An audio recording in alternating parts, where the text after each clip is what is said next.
Committee meeting of April 4th, 2023. I've got just a little out of the ordinary thing for tonight. I've never done this before, but we have had a commissioner's wife make a request that we acknowledge this commissioner today because it would be his birthday, and that would be Mr. Robert P. Happy birthday, Mr. P. Happy birthday.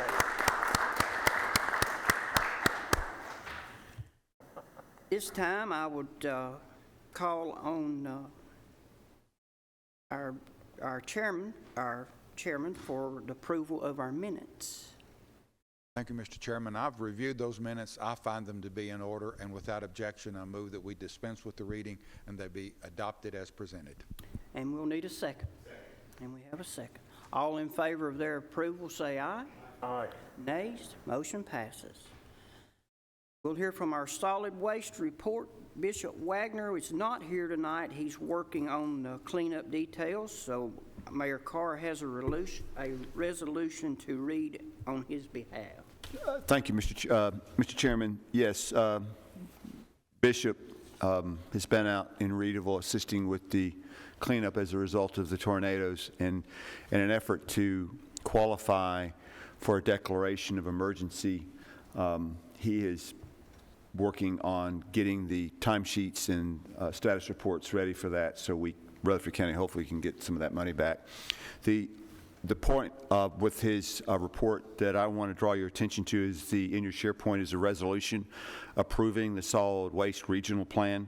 There's nothing unique here, but it's basically, this is the plan that we have to adopt every year. It's part of our 10-year plan.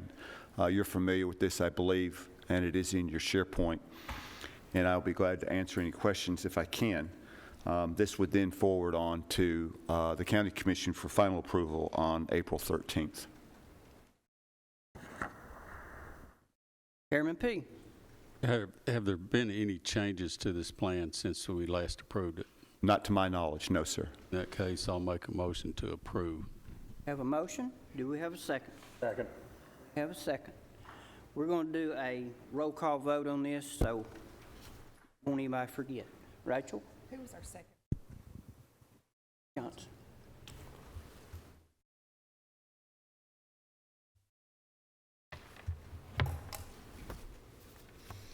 Commissioner Phillips? Yes.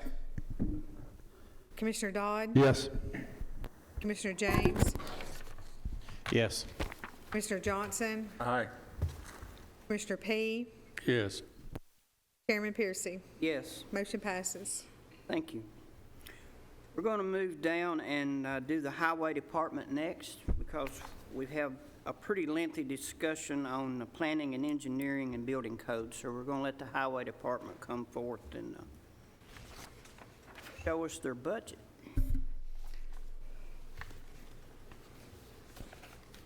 How are you tonight?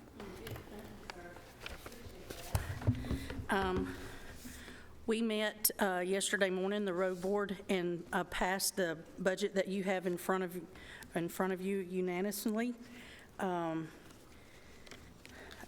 take any kind of questions. We are presenting a $18.2 million expenditures with a $18.2 million revenue. So it is coming in as a balanced budget. I'll take any questions or.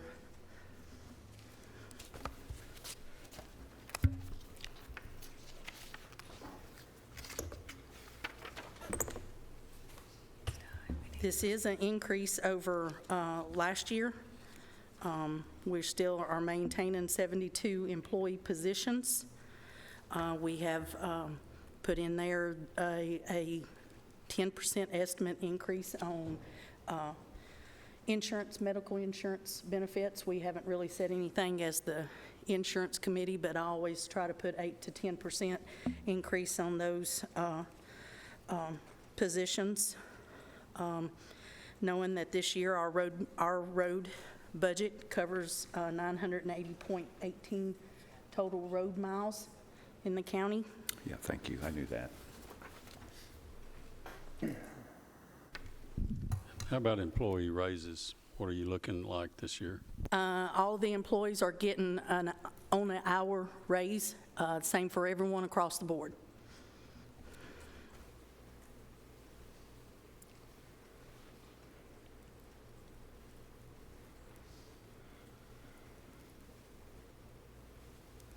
I'll make a motion to forward this to budget for their review.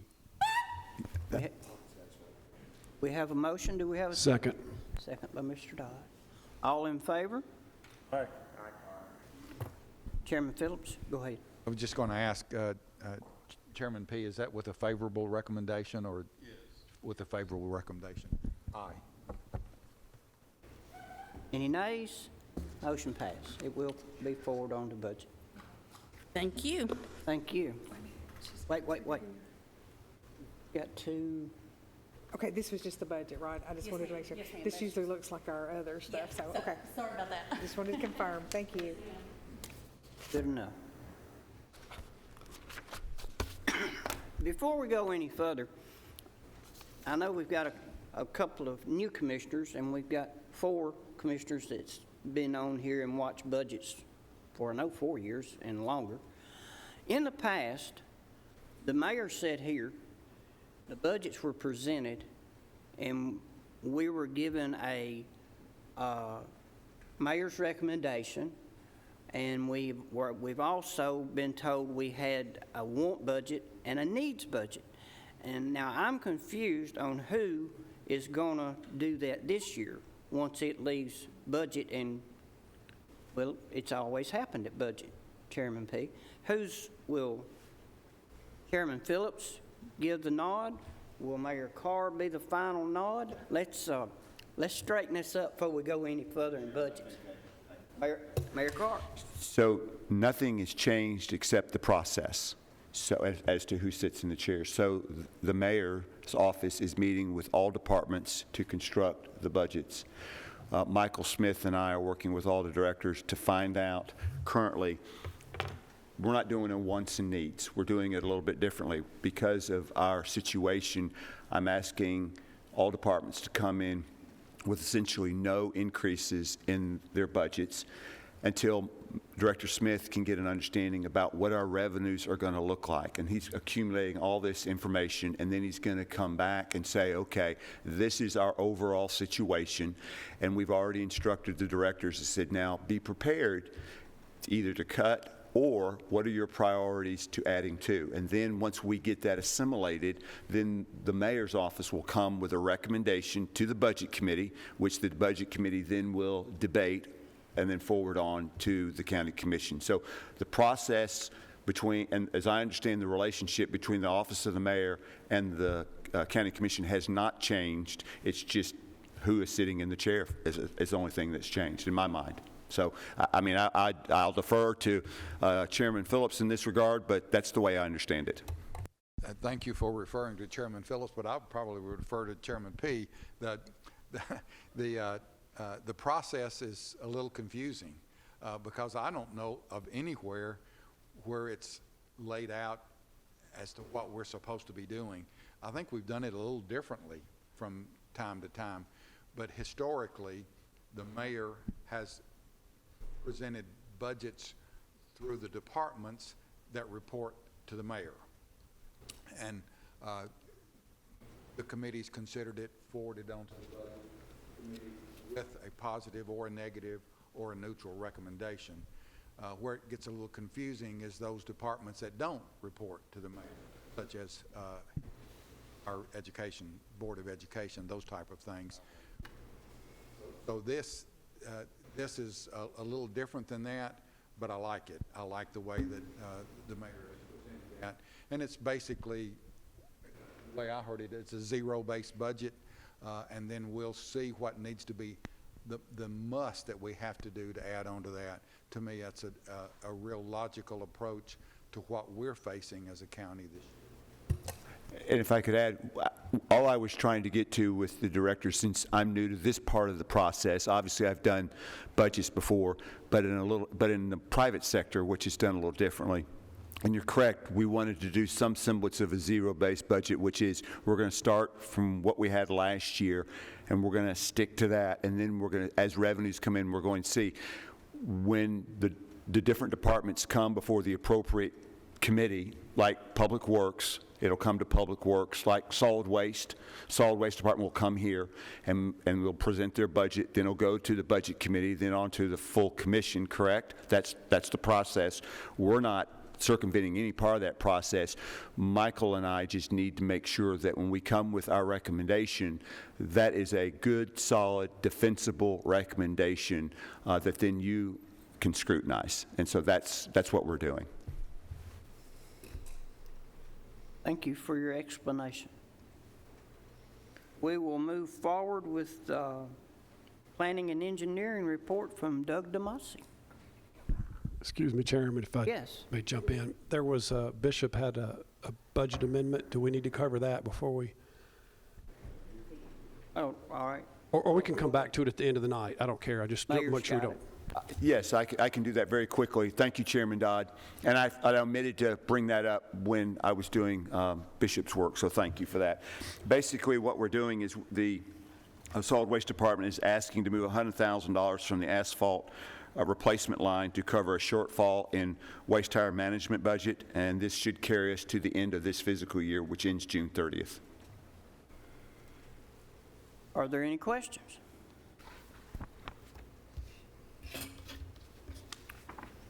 Could we entertain a motion for approval?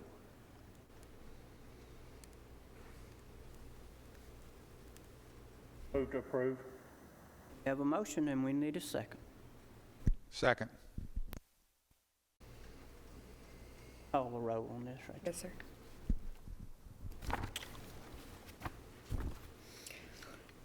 Commissioner Dodd, Yes. Commissioner James, Yes. Commissioner Johnson, Aye. Commissioner P, Yes. Commissioner Phillips, Aye. Chairman Piercy. Yes. Motion passes.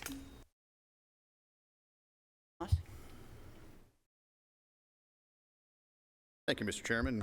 Good evening, everybody. Hope everybody's doing well tonight.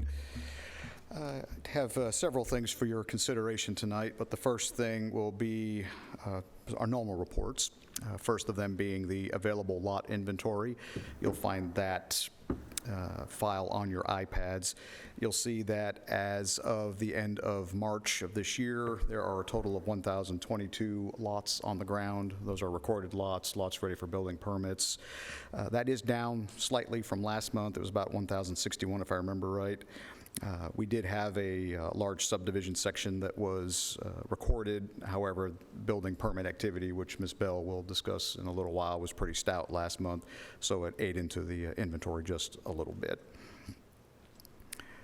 So that just gives you just a quick overview of that.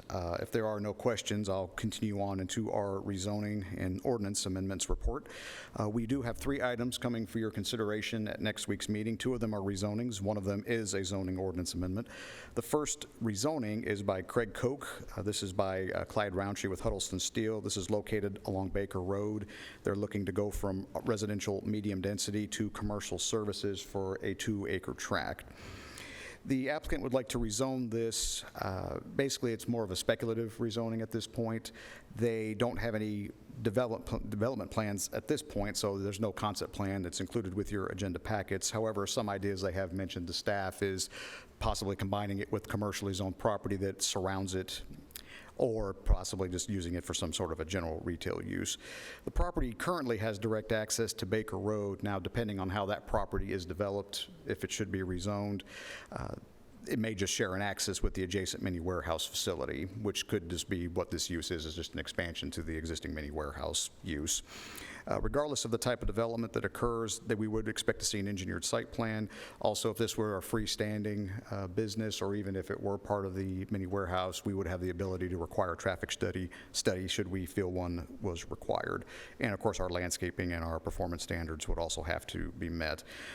During the public hearing, there were some comments made about possible increased traffic if it is developed independently from the mini storage business. The Planning Commission also had some questions about sewer access and the amount of septic soil on the property. We did state that sewer wasn't available on this property, and the size of the site being only 2 acres would limit the intensity of any development on the property. Again, traffic was also discussed, especially at that intersection, Baker Road and Old Nashville Highway, and I reiterate that we could require a traffic study if we felt one was warranted. After the discussion, the Planning Commission did recommend approval of a request by a unanimous vote.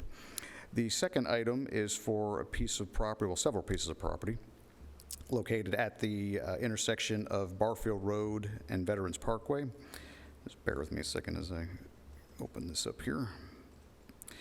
The applicant is asking to rezone these properties from residential medium density to commercial services. They are looking to do something similar to what was approved directly across the street, Veterans Parkway, retail, gas station, convenience market type use. There is a concept plan that has been submitted by the applicant, which is included on your iPads. Now, this is not binding because this is not a planned development, but it should give the commissioners an idea of the development patterns, how they're looking to possibly move forward with this. They're also showing some screening on both the eastern and southern boundaries. The concept plan does show access along Barfield Road and Veterans Parkway. This is a signalized intersection. During the pre-application meeting, we did let the applicant's representative know we would expect to see traffic improvements along Barfield Road, similar to those that were required for those properties I was referring to across the street, essentially turn lane improvements, lane widening, those kind of things. Veterans Parkway is already a 5-lane cross-section and includes a continuous center turn lane. It's also part of the Southwest Loop Agreement, which is an agreement between the city of Murfreesboro and Rutherford County, so they are responsible for maintenance to that road. Landscaping and performance standards, again, would also be required and would have to be demonstrated on a site plan.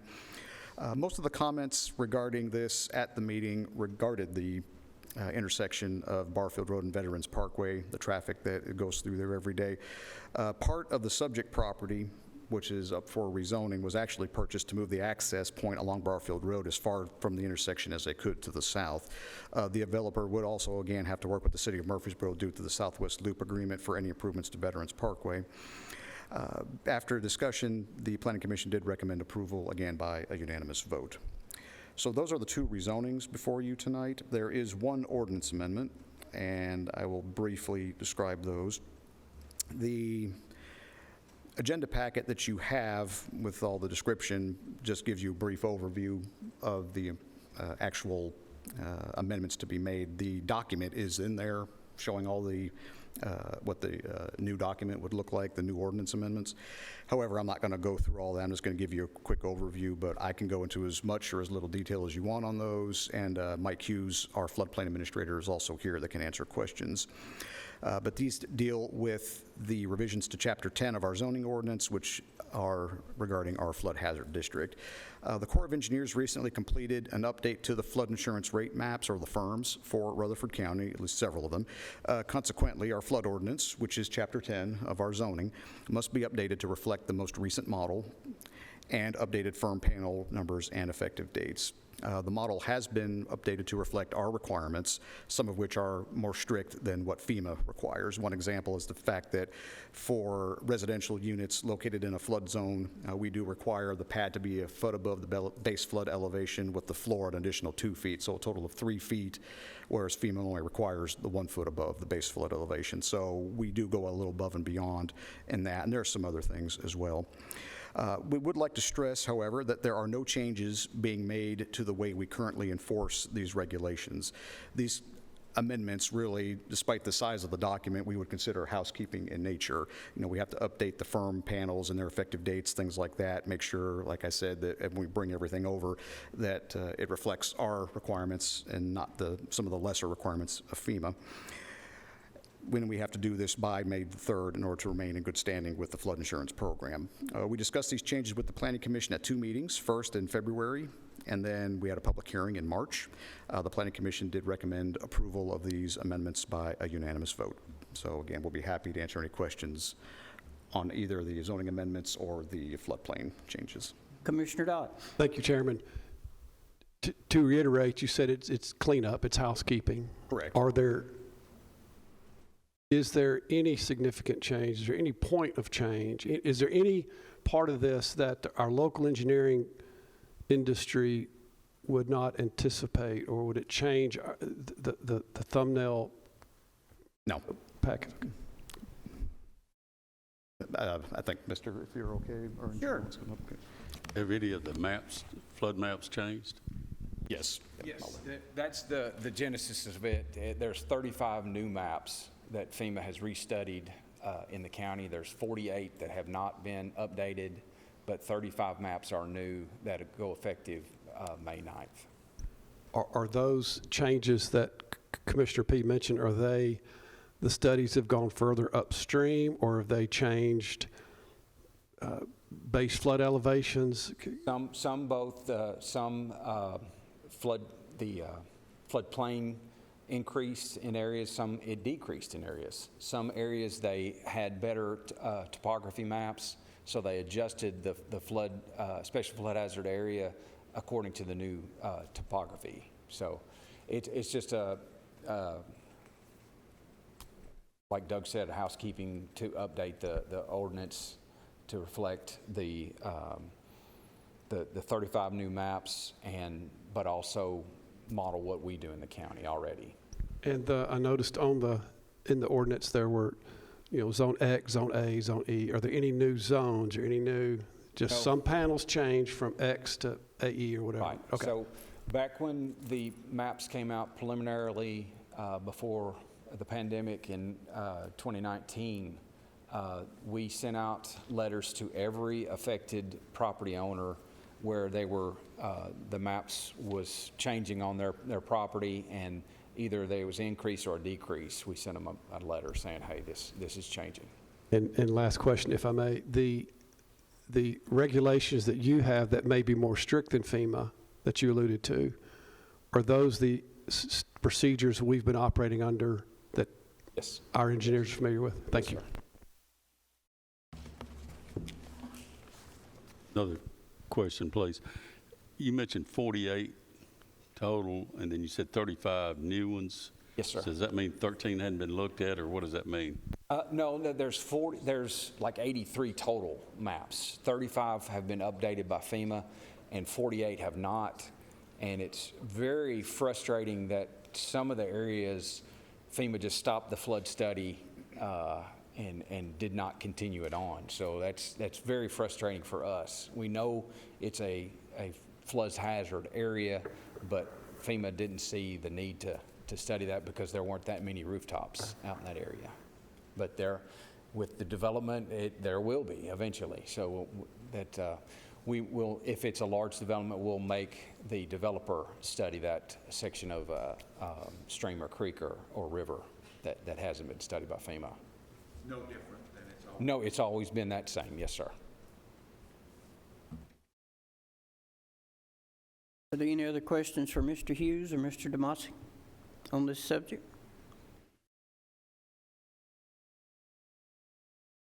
Seeing none.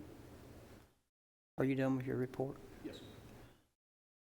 We'll need a motion to approve Doug's report. Thank you. And a second? Second.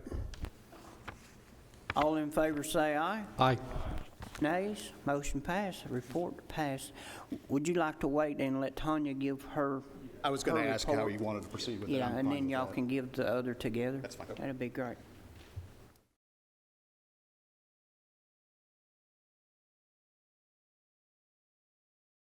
Ms. Bell will give her building codes report. Good evening. Hope everybody's well tonight. All right.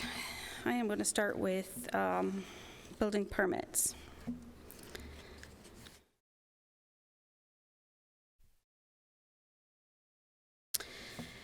We issued a total of 435 building permits in the month of March, and 116 of those were single-family dwellings.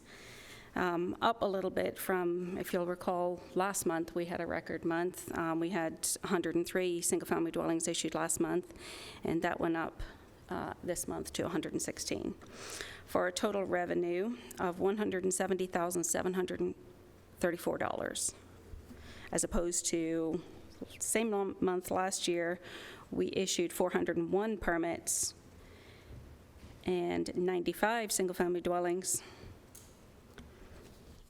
Same time last month, or same time last year. Anybody have any questions on the single-family dwellings permits? If not, I will move along to development tax. And the development tax sheet that I set on your table right before the meeting started, the one on your iPad is incorrect. My apologies for that. We put the numbers right on top of last month's numbers, and it calculated it incorrectly. So, school facilities tax for the month of March, we collected $632,230 and 50 cents. And development tax, $7,500. Cumulative total for the SFT for this this fiscal year is $3,749,474, and development tax is $138,750. I think last check, I checked with Doug just a couple of days ago, and our total of remaining development tax lots in the county was right around 400. I think it was 401 when I checked with you. So right around 400 lots left where development tax will apply to it. All right, so the average square footage of a single-family dwelling in the month of March was 2,509, and a townhome was 1,613.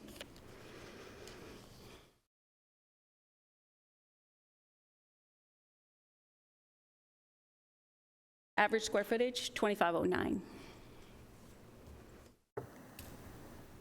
And Mayor Carr just asked me about, if you'll notice the adjustment line right next to immediately to the left of the fiscal year-to-date totals on this development tax sheet, the legal size sheet that I gave you.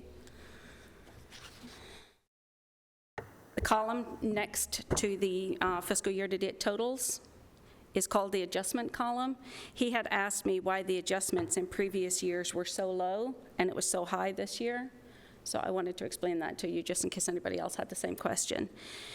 In previous years with the development tax fee, when it was paid for a lot, could live with the lot. So if the builder came in and paid $750 for a lot and then decided not to build on it or decided to sell it, that fee could live with the lot. If he sold the lot, the development tax is paid for that lot, and therefore the builder isn't responsible for it.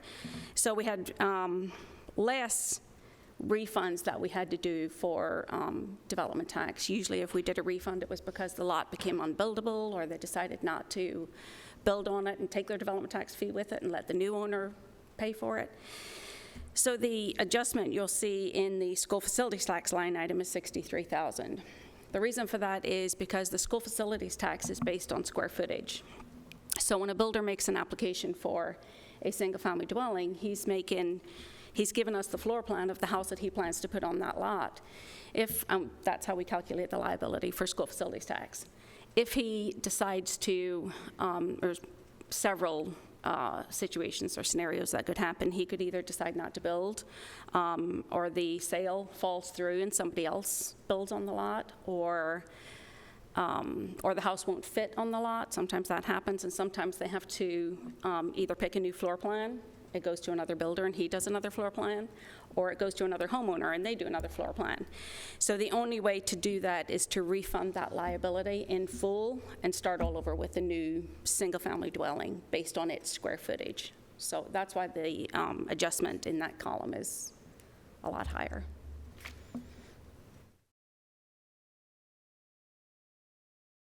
Anybody have any other questions? Sometimes if you return an item, they charge you to restock that item. We don't do that with lots.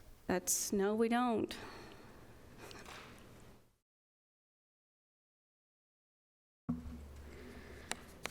All right, and then very, very quickly, zoning enforcement was 94 inspections for the month of March.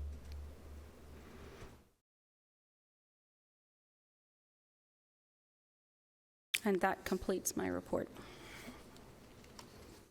Motion to approve a report. Chairman P, we'll need a second.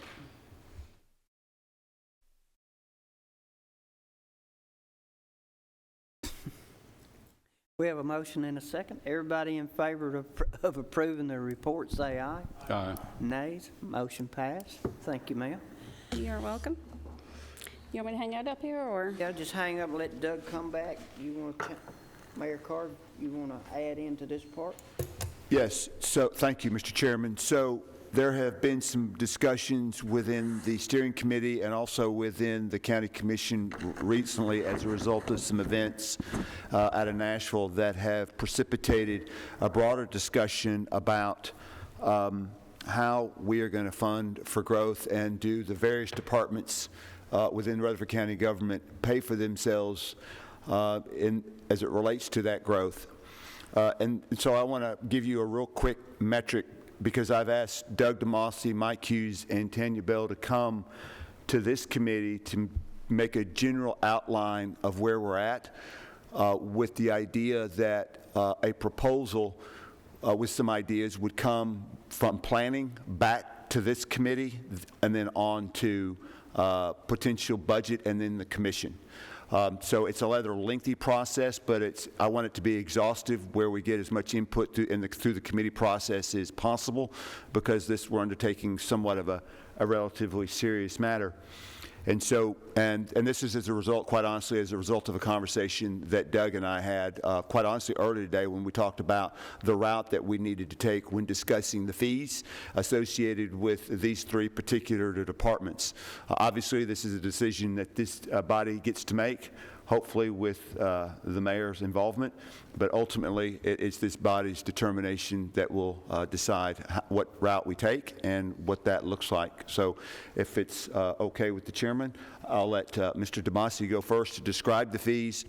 And then again, the hope is that any decision would be thrown to Planning Commission for review of a proposal. That proposal would then come back to this committee for refining and review before it went to budget and then on to the full commission. And without further ado, Mr. Chairman, Mr. DeMossi. Mr. DeMossi. Thank you, Mr. Chairman. Thank you, Mayor Carr.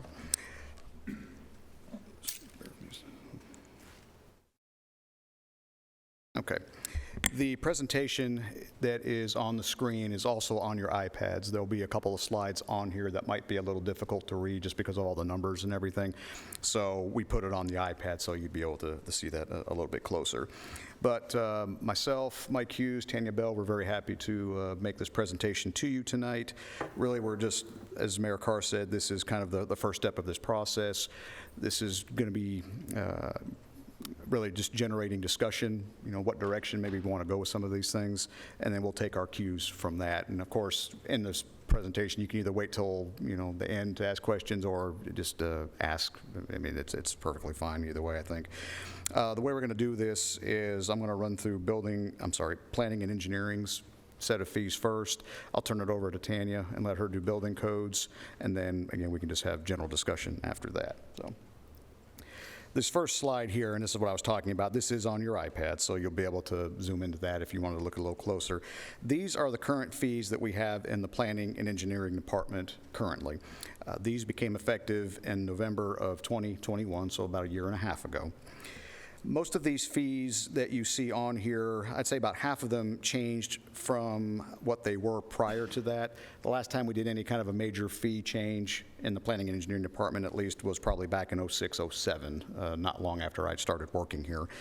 But the ones that pretty much stayed the same from that were the preliminary plans and lots, which you see, the $500 base fee, $100 per lot, final plats and lots for major subdivisions, those stayed the same. The final plats and lots for minor subdivisions actually did increase. That went from 100 base fee up to 150 and then $75 per lot versus 50. The site plans, as you see on there, originally was a minor I'm sorry. Yeah, a major plat versus a minor plat. Thank you, Mr. Phillips, for asking me to clarify that. A major plat is any kind of a plat that has right-of-way, dedication, infrastructure, extensions, things like that, like bigger subdivisions. Minor subdivisions are those where someone's just taking a piece of land and just kind of carving off lots. There's no drainage improvements, there's no rights-of-way, no new roads, anything like that. So that's the kind of the differentiation between those two. Thank you for pointing that out. Site plans were originally $300 base fee. Those went up to a $500 base fee, and then we added on the .02 per square foot for non-residential building area and or $10 per dwelling unit in the case of some kind of a townhome development or something like that. Waivers and zoning compliance stayed the same.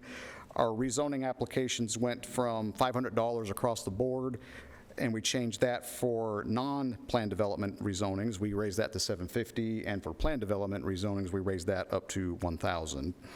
That's mainly because larger PUDs especially require a lot more time for analysis and whatnot.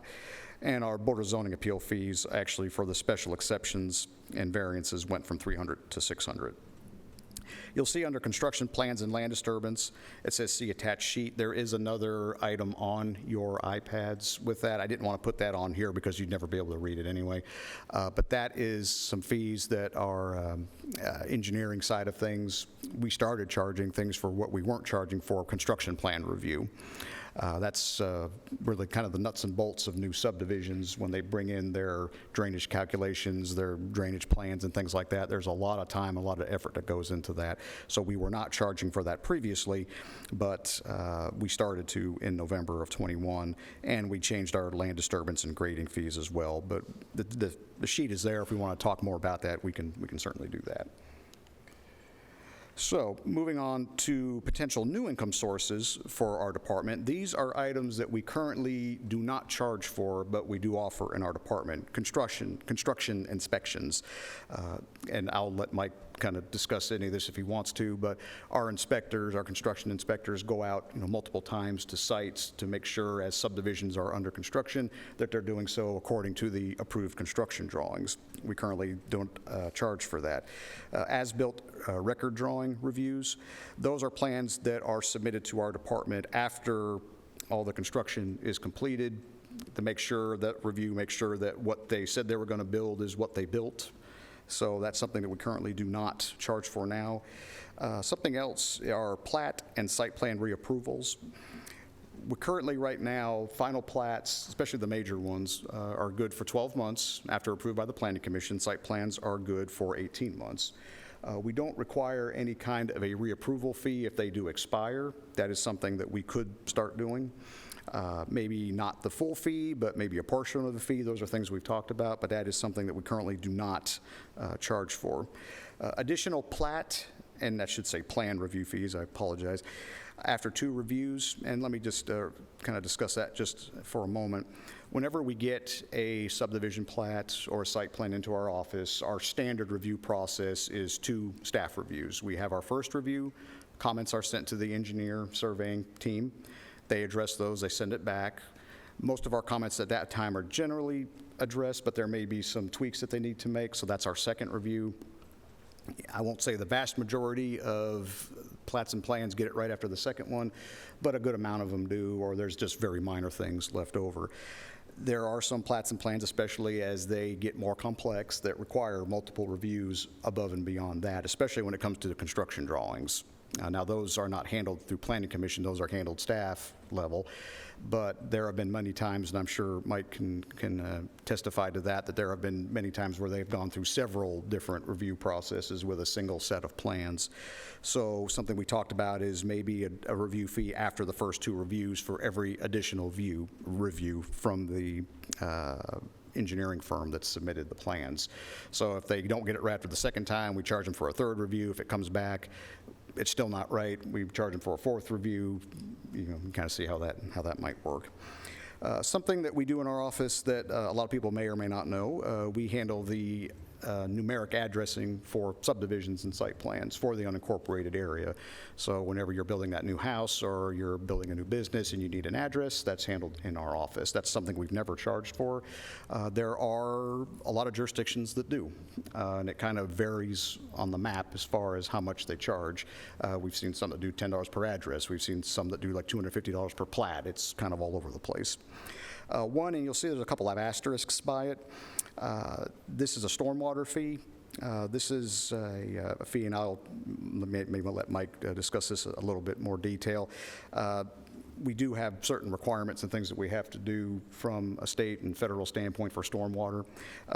Murfreesboro, for example, is able to charge $3.25 per month per house. If you live in the city, you probably have seen that tacked on to your water and sewer bill. There's some discussion as to whether or not that's something we can offer, but that is, we want to at least put it out there as something that might be worth it to look into just a little bit more. Construction inspections, those kind of things, who does those? Our inspectors, Mike, you want to discuss? We have 3 construction inspectors that are out on site for crucial moments of construction during proof rolls of the roads to make sure that the subgrade, I can go on, but there's stormwater inspections to make sure that the storm pipes are done as planned. They need to possess special skills to be able to do that. Yes. So you look for a particular person who has special skills and has been trained Yes, sir. in that particular area to Yes, do sir. that. Very good. And the stormwater fees, is that Murfreesboro deals with their own water and sewage treatment? They own it. Those are tacked on to typically your water and sewer bill if you live in the city. And if it's possible for the county to do something like that, it would have to work out a deal with Consolidated or someone like that? Yes, sir. Maybe tacked onto your property tax bill, anything like that. Yes, sir. Well, follow up on those questions. Would that be if you're attacked to some kind of drainage for stormwater versus when you're in the rural area of the county and you just? It's just based on the impervious surfaces that you have on your property. So if you just have raw land, you wouldn't be charged a fee. And there would be an agricultural exemption for barns and such. But typically, each residential house has a footprint of impervious surface that doesn't soak into the ground, and that water has to run off and go somewhere. And this is a user fee, essentially, to do stormwater projects, education, outreach, things like that deals with stormwater. But it's based on the impervious surface of your property, your house that's on your property. Commissioner, can I jump in? I'm picking up that, because Mike has explained some of this to us, you may not have heard. Could you give a little backstory on the federal mandates placed on Yes. you guys? So through the EPA and TDEC, Tennessee Department of Environment and Conservation, there are certain stormwater quality requirements that every municipality and county has to do. We go out and inspect streams. We provide education for kids on stormwater. We do construction inspection, make sure the erosion control, the mud and silt and sediment's not leaving the site. These are certain things that we're required to do by federal and state laws. And unfortunately, we don't get funding from the federal and state. For the counties, it's an unfunded mandate. Now, municipalities, we're allowed to create stormwater user fees, but the county's not. So we have to probably do a private act to allow the county to do this. I understand what you're saying, but that one gives me pause for some way, because I can see it when it's the runoff down the street going into, a holding place to be distributed, but versus just somebody's yard out there that's going into their settling spot in the yard and settling down, that just feels like feel like it's grasping for extra on that one. So I gotta get my head around that one. I just Sure. need to And get it's- my head around that one. That's why it had the double asterisk, because that's going to be a reach to do that. And it's going to take a lot of work and effort and planning to do that. So that's kind of off in the distance that we've talked about. Stormwater is kind of confusing to the general public. It was to me for the longest time. Still not going to say that I'm comfortable with it, but I'm more comfortable with it than I have been in the past. If Rutherford County were to try to institute some type of stormwater fee, what would the resident that pays that fee, charge them a fee, what would they get? Right. So there's several things. The 6 items that we have to address for EPA and TDEC, we would, some of the things we could do, stormwater improvement programs. The highway department has the opportunity to go in and clean out roadside ditches. And then they instituted the public works department to go outside of that. But the stormwater fees could be used to do drainage studies. They could be used to upgrade drainage, box culverts, bridges, whatnot, that we don't currently have the funds for right now. Yes, sir.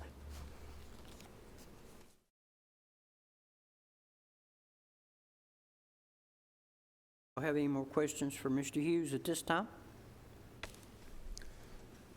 Doug, you want to continue? Yes. Thank you. So on top of the items that we just talked about that we don't currently charge for, there are potential fee changes we could make to those items that we do currently charge for. The first being our zoning compliance. That is currently a $50 fee. It's been a $50 fee for, I think, as long as I've been working for the county. We could charge an increased fee for new single-family homes, accessory dwelling units, or additions of living space, your more, I guess, intense additions, if you will. And then charge a separate and possibly lower fee for new detached accessory structures like garages, pools, decks, things like that. So it could be kind of a structured fee in a sense. Same with planned development applications. We currently, as we talked about earlier on the fee schedule, right now planned developments are just $1,000 across the board. Of course, not all planned developments are created equal. Some are larger than others. Perhaps we look at doing a staggered fee based on the size, which would be a square footage or the number of lots in a subdivision. For instance, when the Del Webb community came through a couple years back, that was about 1,100 lot subdivision out there on Franklin Road. If we were charging some sort of per lot fee, $10 per lot, I mean, you can do the math. That'd be another $10,000. That's an option. Perhaps we look at changing our preliminary plan, final plat, construction drawings, and site plan review fees. Those fees are set currently, but as we've discussed in the past, there's nothing statutorily that says they have to stay where they are. That's a different, another set of fee increases we could look at, and then possibly some changes to our land disturbance fees as well. So these are all things that we currently charge for that we could amend our current fee structure and charge a higher fee. That's all we've got from the planning and engineering side of things. I'm going to turn it over to Tanya Bell, our codes director, to look at the rest of this for building codes, and we'll go. Mr. DeMasi, before you turn it over, there are developments that are approved, and then there is a time frame that they need to start construction on those developments, and if they don't, they have to come back for reapproval. Correct. Nothing is charged for that reapproval. That's correct. Currently. Yes. Is it possible to do something there? Yes. Actually, yeah, that was on potential new income sources. That was the third one down, plat and site plan reapprovals. Yes, sir. We could definitely do that. If I may also add before Tanya, the number of lots you see per year, I know you've got 5,000 in inventory that are approved and 1,000 that are permit ready, but how many lots a year do you see? Any way to quantify that? There is a way to quantify it.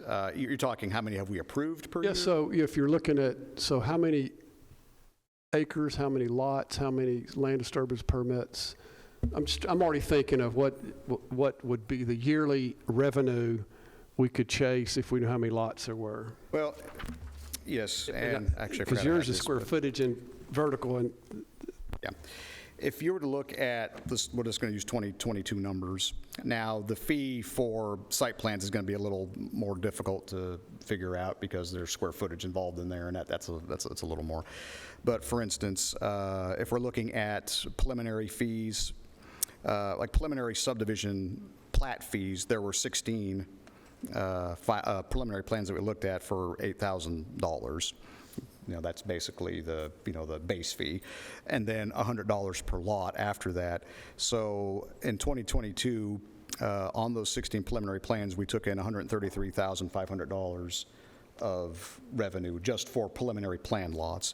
Now that's $100 per lot. So if you raise it to 150, you raise it to 200, you kind of see where that would go.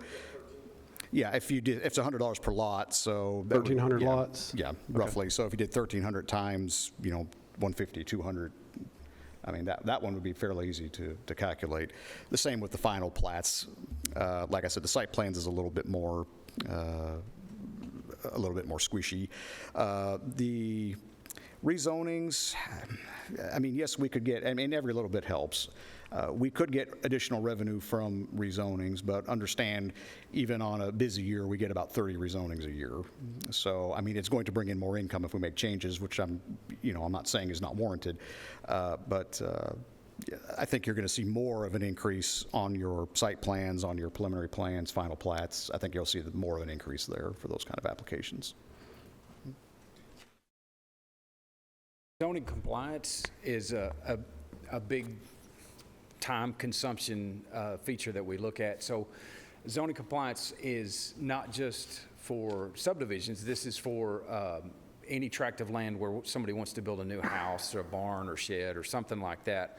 We will look at each one of those. We get about anywhere from 10 to 20 a day, I think. So last year we got 1,088. So there's a bunch of zoning compliance that we see on a daily basis. Right, and all of those were charged at $50. So, like I said, if we were to look at some sort of a staggered fee where new house construction pays a little bit more, but even for decks or pools, accessory structures, even if we raise that, that would be another number we could change pretty significantly.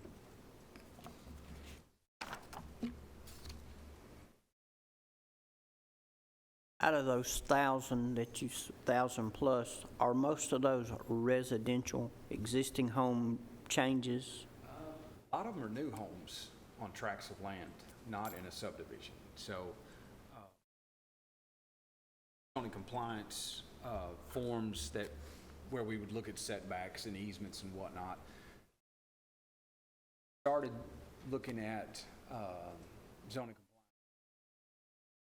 evaluation as well to make sure that they're not in the FEMA flood zone. They're not in a local drainage basin. They're not sitting on hydric soils. So a large portion of them are new homes out in the county. The portion that y'all have give on the fees that we charge, have you done any comparison to other counties, how we compare to theirs? We Give us have. any kind of idea? Are we up, down? Well, it depends. I would say, generally speaking, we're probably on the higher end of some of them. I would say we're not so high that we're like out of the ballpark, but we're generally on the higher end of some of these things. When it comes to things like rezonings, I mean, we're not the highest when it comes to rezonings. But when you're comparing our fees to some, especially municipalities that have other revenue sources and impact fees, whatnot, they have other ways. Their fees don't have to be quite as high because they have other ways to make up that income. So our county fees are going to be a little bit higher. Plus, as high growth as we are, it's not unheard of that we would have some higher fees. I would say that we're probably on the higher end of most of them, but like I said, not so far out of range where we're not in the same ballpark.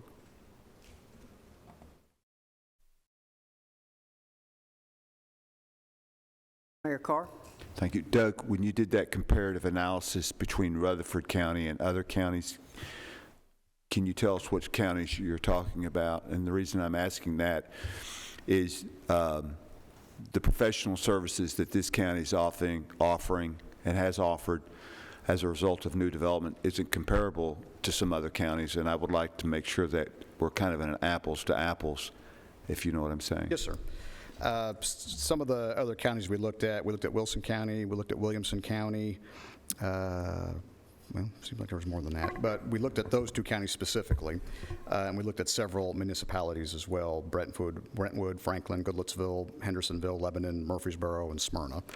Thank you, Doug. I would like to remind the committee, as I've said before, it's interesting, and thank you, Doug, that the comparative analysis with Rutherford and Williamson and Rutherford and Williamson, both Williamson and Wilson have development taxes and/or impact fees that mitigate the necessity for the types of fees that we're discussing here tonight. So that is germane to the conversation. And both those counties have the ability through a simple county resolution to raise those fees, for which Rutherford County does not have that option. So it's just, when we do this kind of comparative analysis, I just want to make sure we're comparing apples to apples. Thank you, Doug. Thank you, Mr. Chairman. Commissioner Dodd, you still have a question? Yes, thank you, Chairman. Are there any, you mentioned that it might take a private act to implement a stormwater fee in some, are there any caps, ceilings, mandates, private acts, or prohibitions for your departments charging? Or just like our rezoning and plat fees? Anything. If they're out there, I'm not aware of them. So. And we'll ask you this then.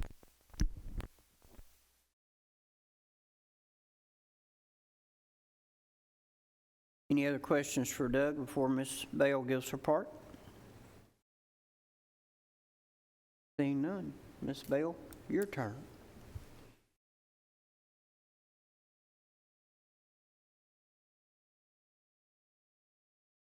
Hi, I'm back.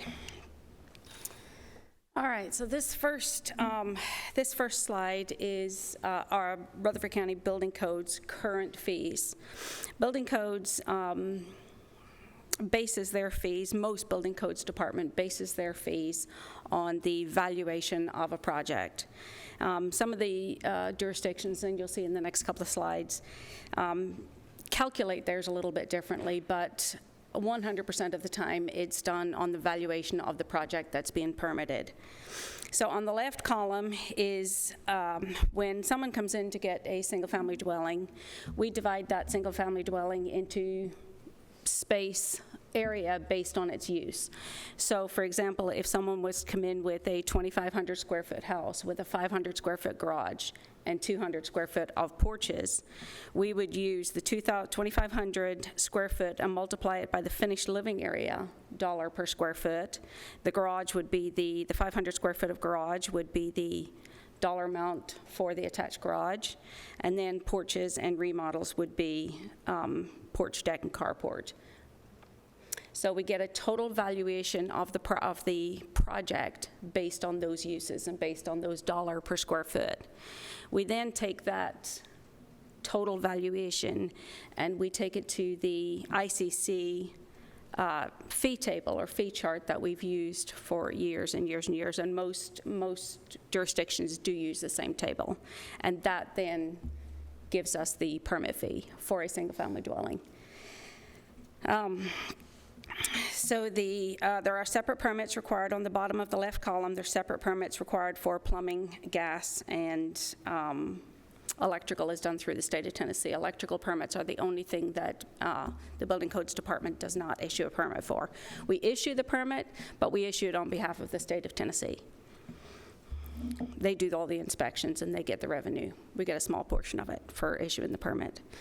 The fee chart on the right-hand side is flat fees. That is for anything that we issue a permit for, that there's a flat fee involved. So for example, a mobile home, and you'll notice that the first four, the mobile home, swimming pool, a restoration, and a sign, are based on the construction cost. So if somebody comes in with a mobile home, we require a copy of the contract, and we base the permit cost on the valuation of that mobile home. Swimming pools the same way. A restoration, so there is no way to determine when you do a restoration, whether it's a burnout or a damaged home, or for whatever reason, there's no way to determine square footage. So we do that based on the construction cost. A moving permit is a flat fee. Special foundation is a flat fee. A demo permit is a flat fee. Temporary parking permit, that would be for the likes of if somebody wanted to park an RV on a piece of property where they were constructing a home, we would issue a temporary parking permit for 180 days at a time. Temporary tent would be for a special event where we had to issue a tent permit. That is also good for 180 days. Portables would be, for example, a construction trailer on a subdivision construction site or something. If they wanted to park a construction trailer there, we would issue a permit for that. A beer permit is an inspection that we do when someone applies for a beer permit through the county clerk's office. We are required to do a life safety inspection every time a property that sells beer changes hands, which is quite frequently. The small gas stations and stuff like that, they change hands quite frequently. So each new owner has to get a beer permit through the county clerk's office. We then perform a life safety inspection. We check their exits, aisleways, exit signs, emergency lighting, emergency exits, cooking area, if there's a kitchen in it, if they're cooking food in there, we look at the hood suppression system. So we just do a basic life safety inspection for that. Safety inspection would be if we needed to go for any other reason. If somebody requested just a safety inspection, they just wanted us to come out and look at a house, or it's usually a business. We don't do very many of those at all. Change of occupancy would be if someone was going to convert a business to a different, if there was a retail strip and it was a beer and tobacco store, and then they moved out and they wanted to put in a boutique or something else, that would be a change of use, because the code requirements may change based on the use of the sublet itself. So we do a change of occupancy, and then we would go in and again do a basic life safety inspection. Reinspection fee is typically used and it's at the inspector's discretion. A reinspection fee is used if the building inspector has to go out and do an inspection and then do a reinspection and then has to do another reinspection and possibly even a fourth one. And if the same items are on each of those inspections and they're not getting corrected between visits, they have the discretion to charge them a reinspection fee for possibly the third or fourth inspection. And then temporary C of O is what it is. If they want to get a temporary certificate to occupy the home prior to the final occupancy being issued, we charge a bond for that. It's anywhere from $185 to $485, depending on who's permitting it or who's getting it. If the homeowner pulled their own permit, we charge $185, 100 of which is refundable. If it's the builder that's doing it, we know that he's got less, what's the word I'm looking for? He's less what? There you go. Anyway, when the final inspection's called in for and completed, then 400 of that is also refunded back to the builder, and $85 of each of those are an administrative fee, and they've got 90 days to complete the CO once the temporary is issued. And then residential plans review is required if a single-family dwelling, if we get a application submittal for a single-family dwelling that's greater than 5,000 square feet, it's got a basement or a townhome development, or anything that's unconventional. For example, we've seen over the past couple of years, we've seen an uptick in barn dominiums, people who are building metal structures and then putting living quarters in them. We'll do a plans review on those. All right, so that covers our current fees. That's what we currently permit. Does anybody have any questions on how we calculate them or anything that we permit? Just a quick follow-up. If someone had a 25, 30-year-old home and it's time to update their kitchen or their bathroom, are they required to get a permit to do that even though they're not changing the Great question, great question. So we do not permit cosmetic upgrades or updates. We do not permit if you want to switch out your windows. We don't permit if you want to switch out shingles to a metal roof. We don't charge if you want to change out your flooring or your cabinetry or anything cosmetic. We don't. If you get into the structural integrity of the home, that is when a permit is required.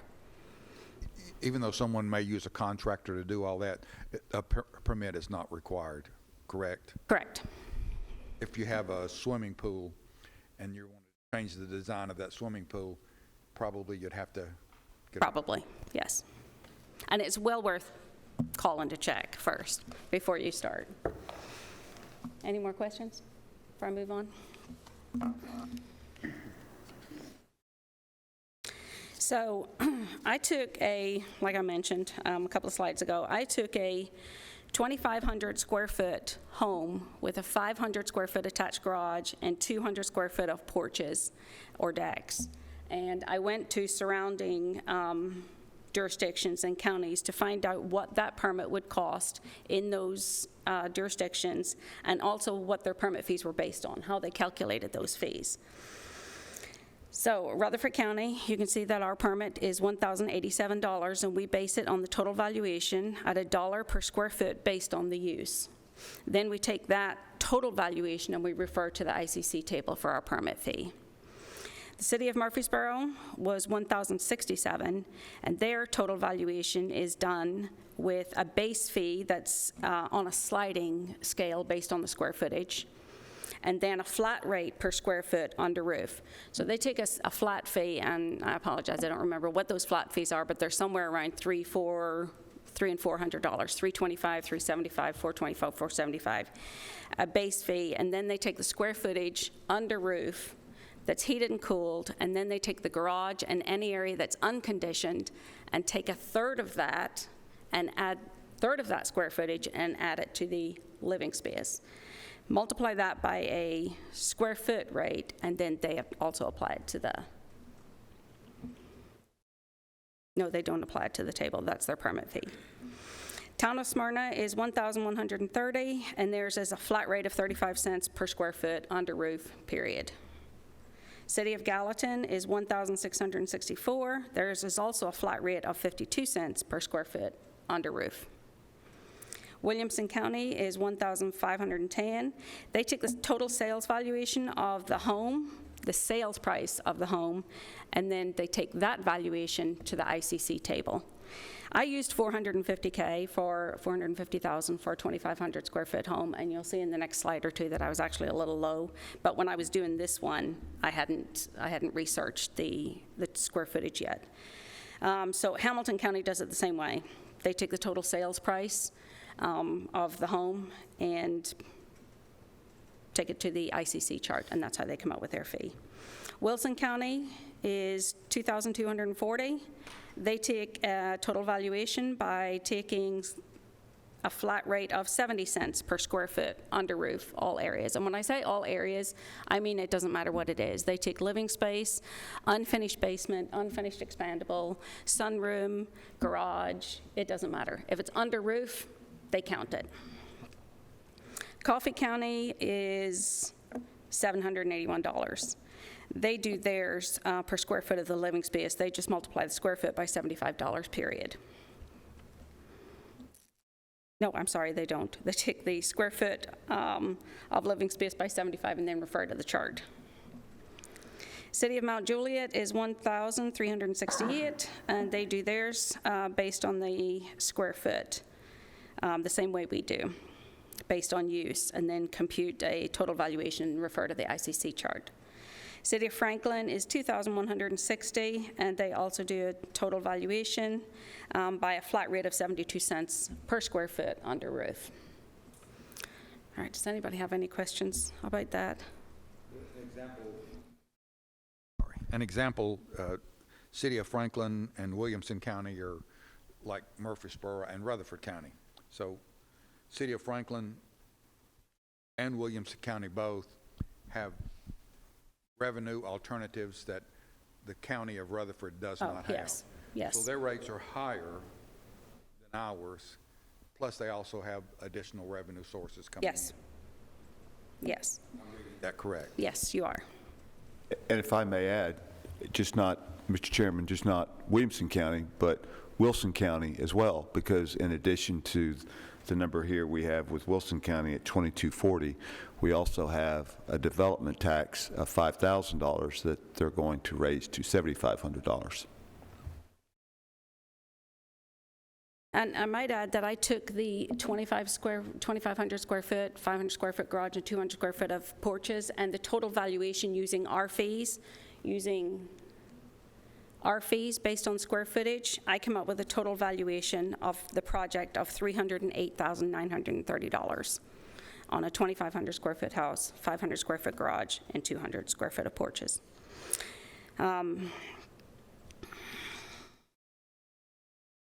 Anybody have any questions on that? Yeah, I did want to mention that I wrote in here, it is worth noting that some jurisdictions interpret the total valuation of the project as the sales value and some as the construction cost. You know, there is a difference. You notice in this that Williamson County and Hamilton County both use the sales valuation, whereas the rest of us use the construction cost. It does say in the code book that it states building permit valuation shall include total value of work. And I mean, you can interpret that whatever way you want, but I would interpret that as to mean the total value of the work that's being performed. It's not written or cited anywhere that I'm aware of, but standard industry expectation is that the construction cost will typically be somewhere around 75 to 80% of the sales value. Obviously, sometimes this will be higher and sometimes lower, depending on a whole lot of factors. But industry standard is usually right around 75 to 80% of the value of the home, sales price of the home. Does anybody have any questions on that slide? Commissioner P., you look like you have questions. I've got a question, but Okay. it may be addressed to all of you. It's something that keeps getting thrown up every time we start talking about fees, and the term affordable housing comes up. And I know you've got a chart coming up that's showing cost in different areas, but can you give me a definition of affordable housing? Now, when I say that, the average, and I've been told this by a friend that's a realtor, the average cost for a home in Rutherford County right now is around $394,000. That's the last I heard. I see somebody shaking their head. If somebody can correct me on that, but can anybody in here give me a definition of affordable housing? Because I've been told we were to raise our fees, and we'd no longer have affordable housing, and, the sky would fall. Well, in the grand scheme of things, I don't think our fees are going to make any difference to affordable housing, and it really depends on who you ask. I mean, if somebody's a single parent bringing home $60,000 a year and has 2 kids to raise, affordable housing might look a whole lot different to them than it does a double-income family that's quite well off. So I don't know how to answer that for you. It really depends on who you ask. Yeah, I just wondered with these price ranges I'm seeing if there's any of these fit within affordable housing. Well, this next slide all right. So last month, I calculated our average square foot that we issued a building permit for at 2,509 square feet. And that is, I took those from the school facilities tax numbers and the receipts that we issued. So those numbers come from not only unincorporated Rutherford County, but also the city of Murfreesboro, the city of Smyrna, the city of Laverne, and the city of Eagleville. So I I did some searches on just some real estate, RealTracs, and some different real estate websites, and I searched for a home at 2,500 square foot, plus or minus 100, because I couldn't find a whole lot that was exactly 2,500. So I went from 2,400 to 2,600. And with an average 2-car garage, nothing special. And each of these, on the left column, is the jurisdiction that this house was located in. the total square foot of the home, the total sales price of the home, and the square foot, price per square foot that equated to. So the least expensive was $24.60, and that was in Smyrna. And if I'm not mistaken, if I remember correctly, this was it was a zero lot line home. It was a larger home, but it was a zero lot line. It was $433,000. The most expensive one was $594.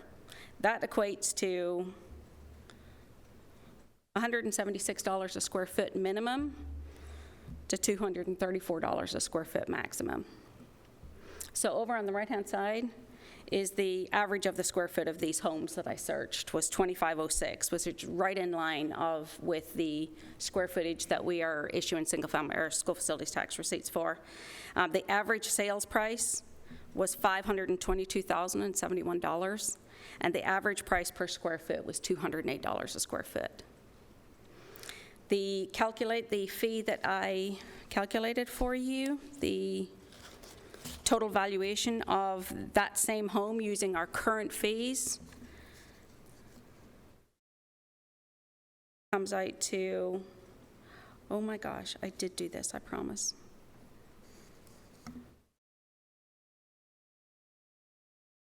Darn it. Did I put it in there? I know I calculated, I just must have put it on the slide. So 300 and, somebody got a calculator? 308,000. 308,930. 200? 308,930. 308,930 divided by 2,500. divided by 2,500 is 123.572. So our fees currently right now are based on a home at $123 a square foot.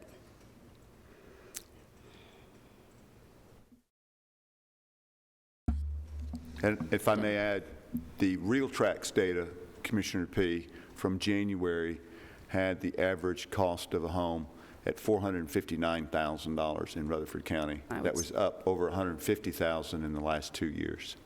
That was from Real Tracks. I'm sorry? Would that meet the definition of affordable housing? Well, if I may, that's a very interesting and worthy conversation to have, because, as you know, this county, along with the city, is constantly trying to raise the wage by attracting jobs that pay more. Well, inevitably, when we do that as a community, which is our goal, by raising the wage, we also raise the idea of what is classified as affordable. I think we're chasing a ghost or a phantom when we start doing that, because the only time that conversation enters into the discussion is when the county is trying to cover the cost of the services it's necessarily required to provide as a result of new home construction. That's the only time this part of the conversation becomes germane, apparently, because in the last 2 years, when we saw the average price of a home increase by $150,000, nobody said anything about affordability. Now, all of a sudden, Commissioner P., it's the sky's falling, and that's not lost on me. Well, that was my point for bringing it up, of course. Believe it or not, years ago, I used to build myself. I remember buying the fees for a hydrant, and it was $500. What is it now, Phil? It's over 35, isn't it? Don't know. Maybe y'all know, but For what? For what was that? The cost of a hydrant, fee. Hydrant?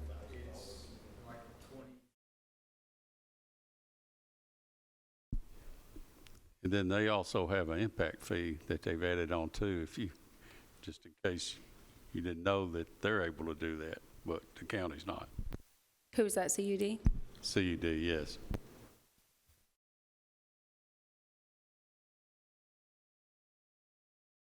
Does anybody have any questions on this slide?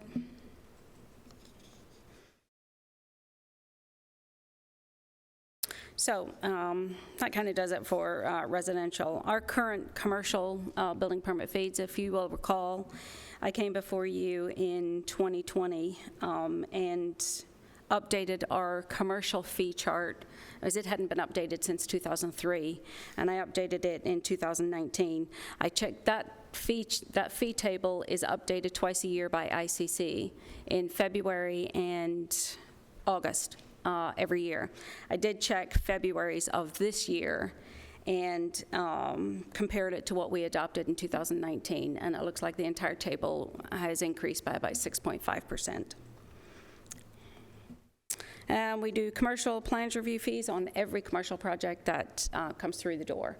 And those fees are based on the complexity of they're anywhere from 125, they're either 125 or 500. 125 would be for an addition to an existing commercial building, or a warehouse where there is no interior, or a retail strip mall where there is no finishes on the inside, where it's not finished out, they're all strip malls.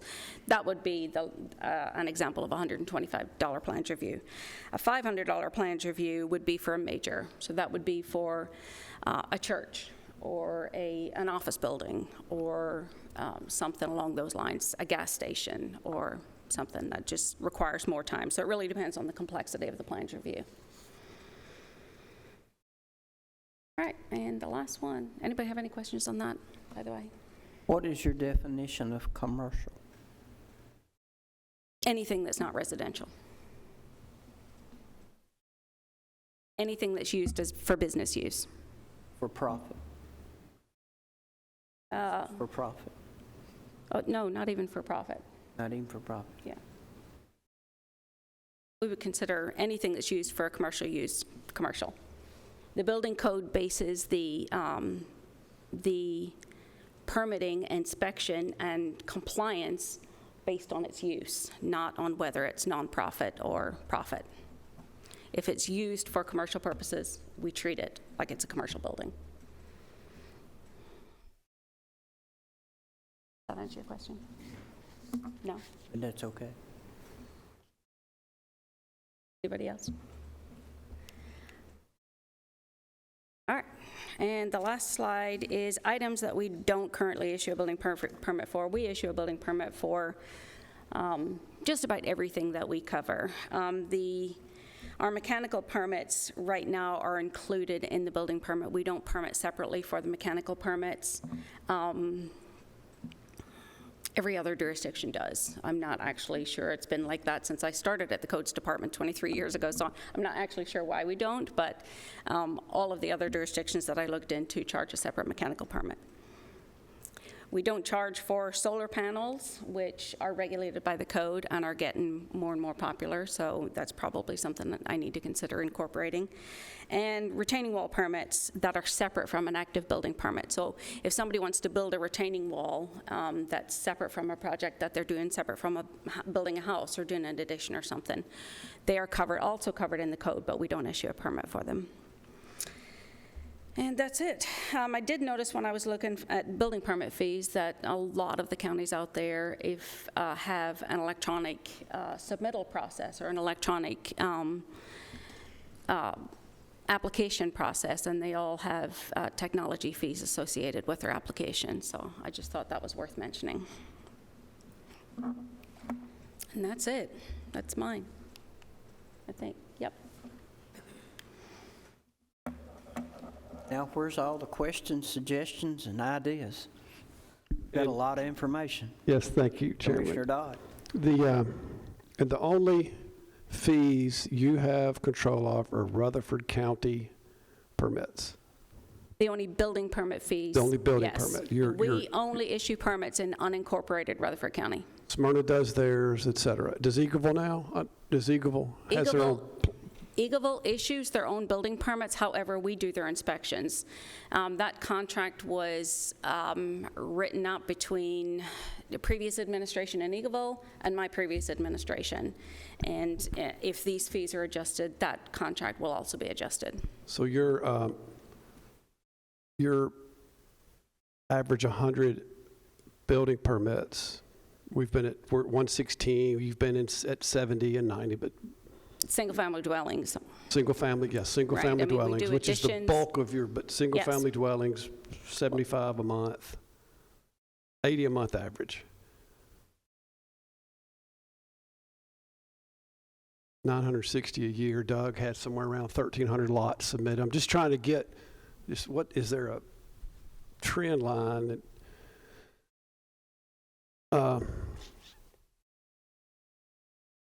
could you guys, so you're averaging 100 single-family permits a month. Yes. 2,300 square feet is our average, is 2,300 square feet or something like that.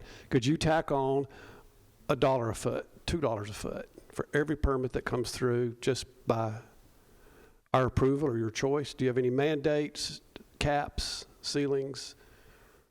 Not that I am aware of. I'm going to go with Doug's answer. If there's one out there, I am not aware of it. It used to be kind of understood that the Building Codes Department charges fees to support itself. So that's kind of the trend that we've used for many years. To your knowledge, is there, and Doug and Mike, is there any prohibition, or is there any, can your fees, can income you produce be placed in the general fund? There's no restrictions on where you place those fees. Oh, yeah, our fees now. Income, rather. If there was a stormwater fee that was charged, I guess that might be separate, but. A special account. I'm generalizing. Just all the other fees we have, no, those all go to the general fund. And this topic, I want to reiterate, is county only, which is much greatly reduced in total volume of your school facilities tax, as you're doing every single jurisdiction in the county. So Right, yeah, for our plats and plans, site plans, rezonings, for her building permits, outside the school facilities tax, that's all unincorporated area only. That's correct.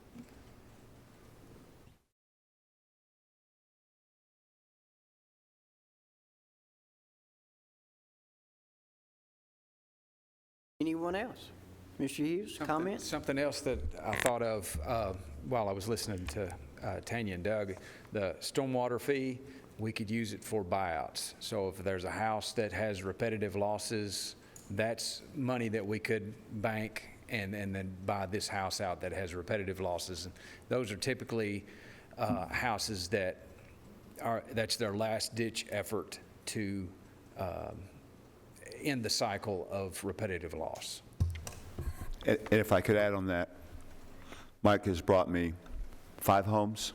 Is it 5? Are we at 5? 5 homes that are in declared FEMA flood area, and there's a program where, along with the Rutherford County match, FEMA will match. We buy the home out, and then basically we vacate the lot.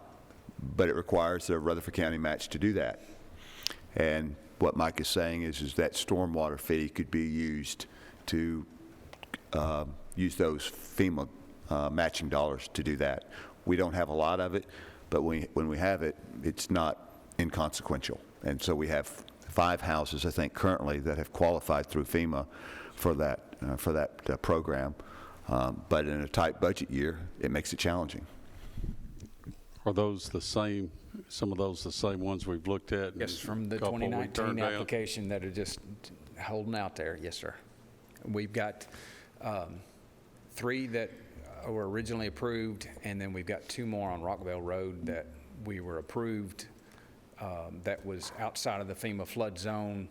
That's one of the areas that FEMA stopped the study 5 square miles upstream that the people didn't know they were building in a flood zone, but they actually were in a flood zone. So, and then they've every time it rains hard, they have water running through the house. So, Mr. Chairman, if I could just add to Go right that, ahead. 5 homes compared to what we've seen in the past, a pure indication of the professionalism of our planning staff, our engineering department, and our ability to analyze property that's being developed where we didn't do that 25 years ago. So Doug and his staff, Mike and his staff, it's an absolute tribute to their professionalism and what they're doing as far as analyzing the development of a particular area and how we handle water water is always brought up at every particular development. Well, if I could add to that, Mr. Commissioner, thank you, because the two homes that Mr. Hughes referenced in Rockvale were because FEMA stopped their flood analysis upstream without telling anybody, so we've got that, and those are relatively new homes. We have 3 other homes in the old Nashville Highway area that are quite old, that predate all of us in this room. So obviously there wasn't a concern back then, and so you're absolutely correct. And so we're hopeful that we're going to come to some kind of resolution with this fairly soon, but it's still not without a significant cost to the county to do so. Just to piggyback, the development that's happening in some of the areas that we're building right now it's difficult to build on some of those areas, and the work that's being done to make sure that those homes and those lots are safe is just astonishing to me. And the way we handle water to prevent other developed areas from being affected is just amazing, and the job that you're doing, I've witnessed it personally over the last 30-plus years, and I'm just in awe of what we've been able to accomplish. Rutherford County is no longer a county that is not looking out for the future and what's going on. So thank you, Doug and Mike, and for all of those type of things. And I can comfortably say that when we look at a development and how we're handling that water, it affects most of the surrounding areas in a positive way versus a negative way. So not only are we handling water from a particular development, but we're preventing anything from affecting surrounding developments, and we're most of the time improving what's happening in that surrounding area. So it's just amazing the way you've been handling water, and I just wanted to take this opportunity to say good job, and I appreciate what you guys do. So to put this in a nutshell, we are looking to just move this on to planning with recommendations of how much, or let planning figure this out? So, Mr. Chairman, what I would like to see this committee do is move this presentation to the Planning Commission and let the Planning Commission develop a proposal to bring back to this committee for refinement and review before moving on to budget and the full commission for approval if we get that far. So what I wanted to do was let this committee start the process of, do we want as a county to review the necessary fees that have been outlined in this presentation? Does it determine review and revisement based on recent events? And if so, allow Planning Commission to begin that process of determining what that is. That then would come back to this committee for further discussion and review and refinement, and then on to budget and full commission. Do you have any intentions of adding anything about the PUDs or lot size? I think at some point in time, it would be very appropriate to have that discussion as a part of this journey, whether that discussion begins tonight or begins in the Planning Commission or in the subsequent visit back here is up to this committee. But I do believe at some point in time that needs to be addressed, only because it's been addressed by several commissioners on the commission floor, and I think we need to at least either address the topic or say we're not going to address the topic since it's been opened. Please, Mr. Yes, Dawson. please. And just to piggyback on what Mayor Carr just said, I think the moral of the story is we've heard the discussion about plan developments, and we know that we need to do some research and to look at some possible changes to how we handle those. The way we do it currently is not the only way. I won't even say it's the best way necessarily that it can be done. There are options out there. We're already starting to look at other ordinances and brainstorming ideas amongst ourselves to begin that conversation. So yeah, we're ready to move forward with that at any time.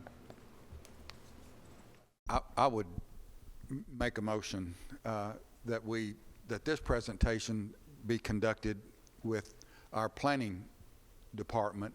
I'd also like to invite BZA members to attend that presentation as well, or do it separate at BZA.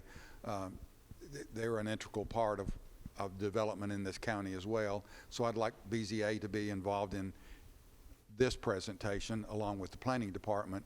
And I want to ask Doug, are you comfortable with the planning department coming back with a recommendation? Yes, to the commission. Are you comfortable with the planning department doing this, or would you prefer some special committee put together to do that? For the fees and everything, I think at this point, I think we're comfortable moving forward as the planning department and staff. Now, as far as the plan development aspect of it, I mean, I think that's open for discussion. I think, you know, from our staff standpoint, I think we've got the technical capability and the know-how to make some presentations regarding some possible changes. Now, at that point, if the commission wanted to take that under advisement, do further study on it, I would just leave that up to the commission, how they wanted to move forward with that. But I think it can start with us, and we can start promoting some options that are out there. The motion would be for this presentation to be made, of course, before the Planning Commission, including BZA. I think that would be a good option. And bring back at a certain period of time, and I'm going to say before we get into June. So if you could bring it back before this commission sometime, maybe by the end of May, Yeah, Commissioner, I can tell you that Mr. DeMasi, Mr. Hughes, and Ms. Bell and I have talked about this several times, wrestling with this. I have the utmost confidence in these three departments to bring the information and the knowledge and the wisdom necessary for the Planning Commission, the Board of Zoning Appeals, and the full commission to make a very informed and educated decision on how we want to move forward in this county. If I can say this with great confidence, if Mr. DeMasi and Mr. Hughes and Ms. Bell do not feel like there's something in this proposal that they need additional resources and help, they will make it very clear that they need that before moving forward. They are taking this extremely seriously. And I just want to say the work that they've done in putting this presentation together, the hours that they put in, the time that we've met, I know you feel the same way, but they're ready to move forward so this body can make the appropriate decision based on your timeline. And I think, don't want to speak for them, but I think they're ready to move forward as fast as you want to go. Can it be done by May?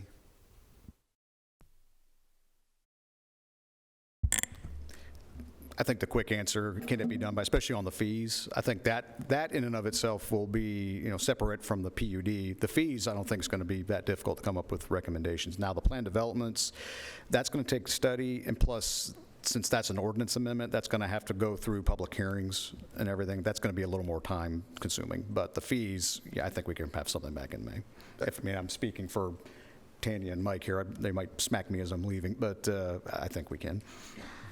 That would be my motion. We have a motion on the floor. Do we have a second? Any discussion?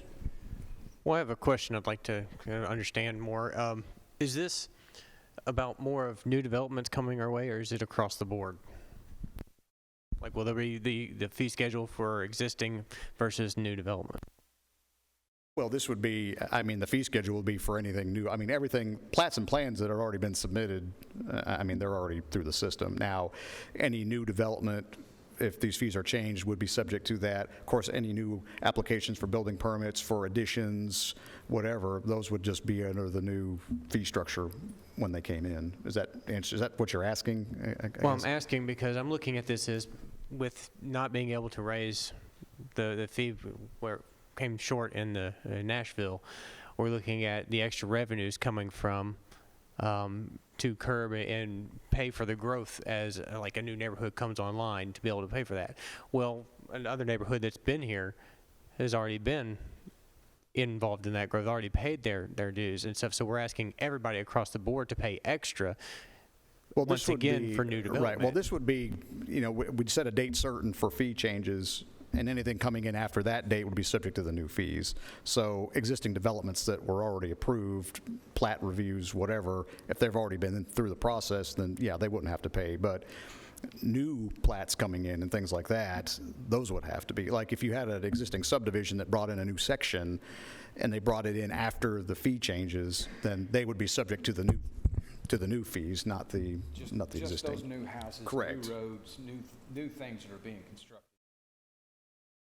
Well, that's what I'm getting about, is not just the ones that are going through your process now and are coming in. I'm talking about like if somebody wants to do a room addition, are they going to have to face the larger fees because After if the fees are changed, then after whatever that effective date is, yeah, they would have to. Even somebody that's we're lived back at their to house. having current residents subsidize growth even further, like we're doing. Not as much, granted, but I Right, still yeah, see I mean, if that. somebody comes in and they want to make an addition to their house and the fees have changed as far as building permits, then, yeah, they would just be subject to whatever those new fee structures are.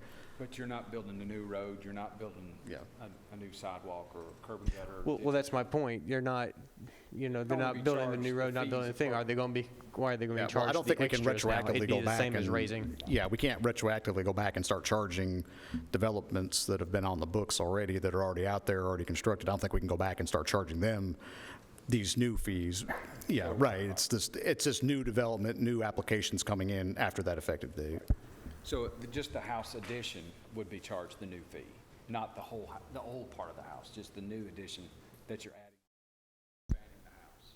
Well, that's, I assume that. I was just trying to figure out why we're having current resident have to pay the extra because we're having to change these rates to contradict the existing. So we know what we're saying. Just the addition. If you're putting in a new shed, you would just pay for that new square foot cost per shed or whatever. So fee increases have happened periodically over the years to all jurisdictions. Rutherford County's no exception, and that is always the way we do it.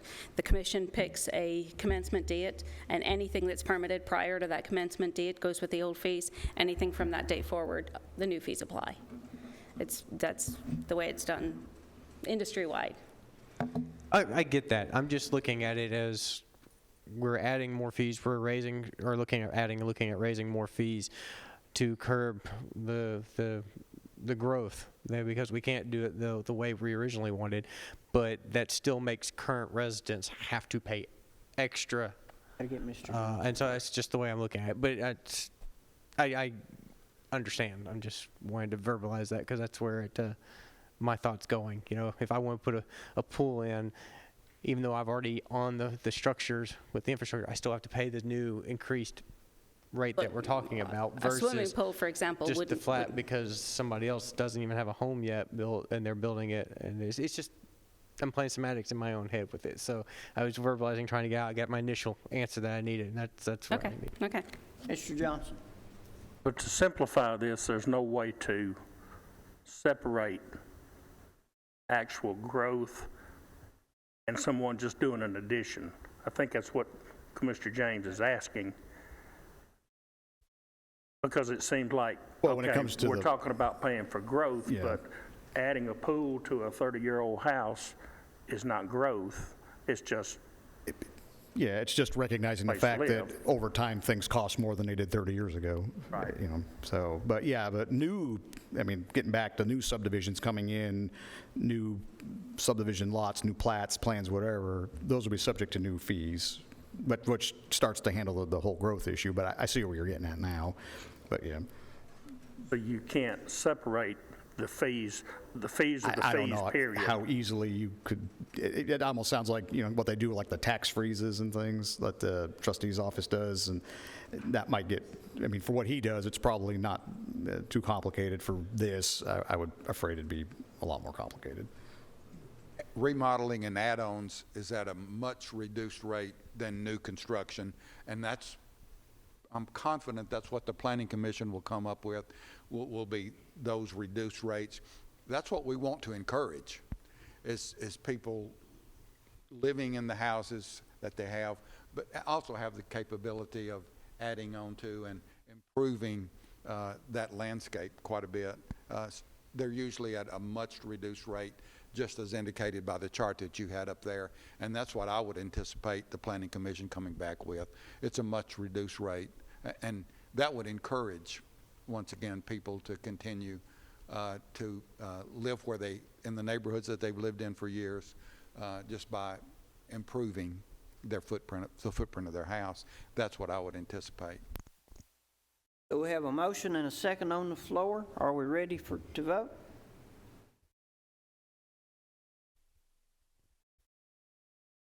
Call the roll for us, Rachel.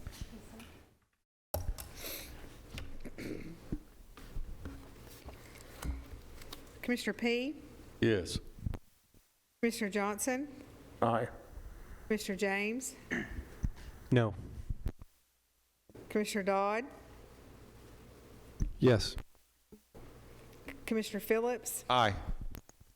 Chairman Piercy. Yes. Motion passes.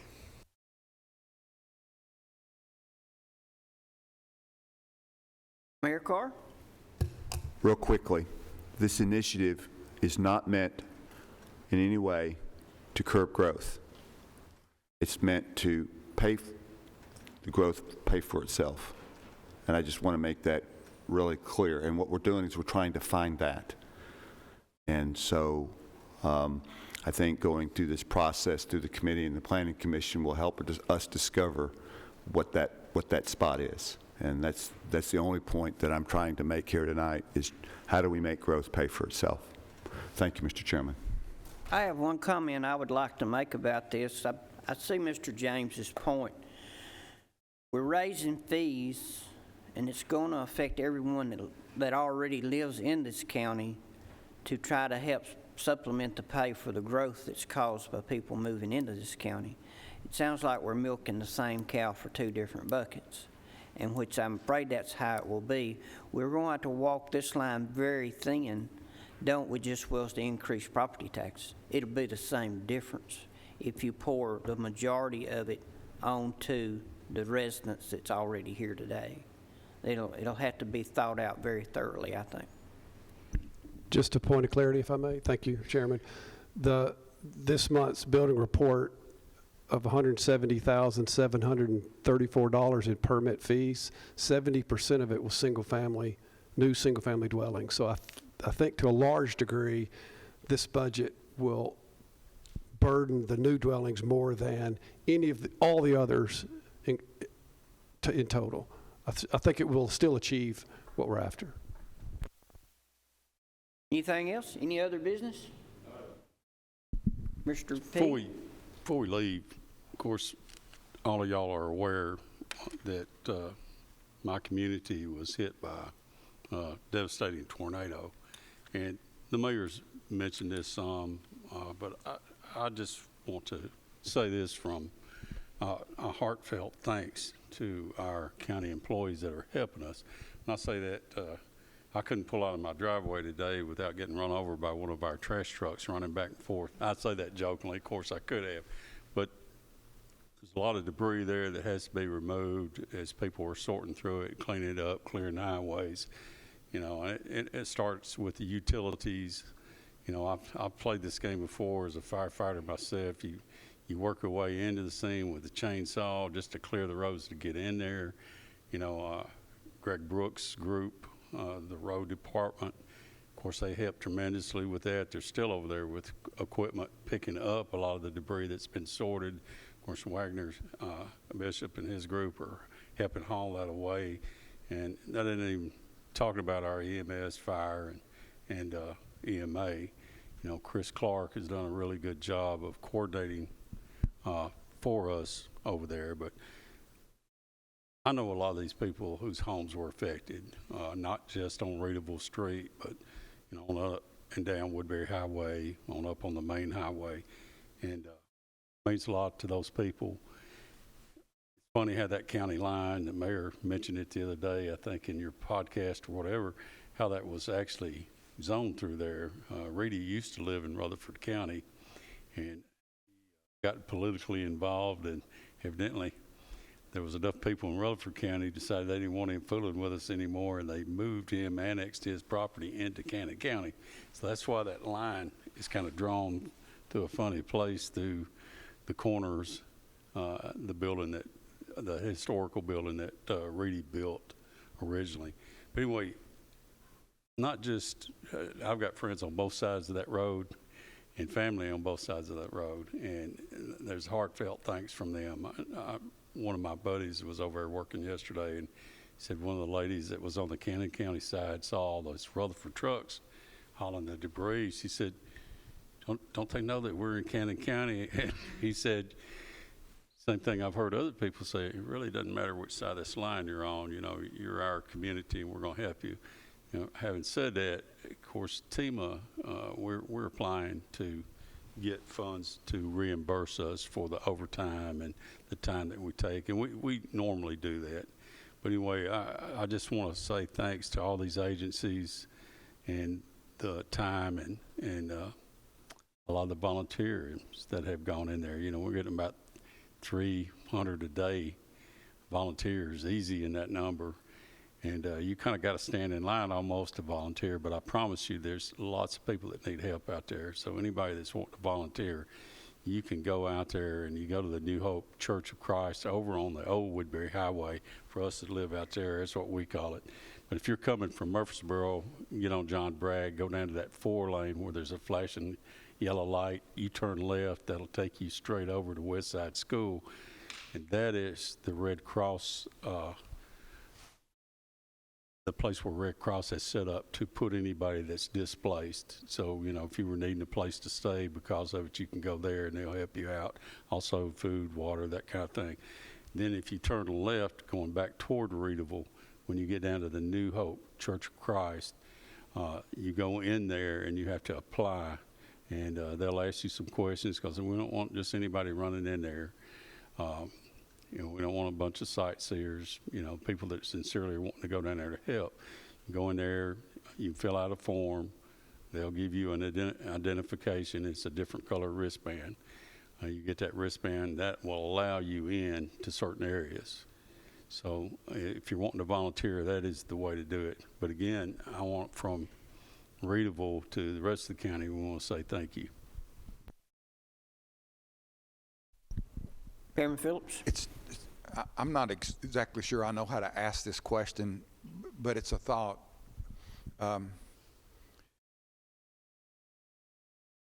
Years ago, when we implemented our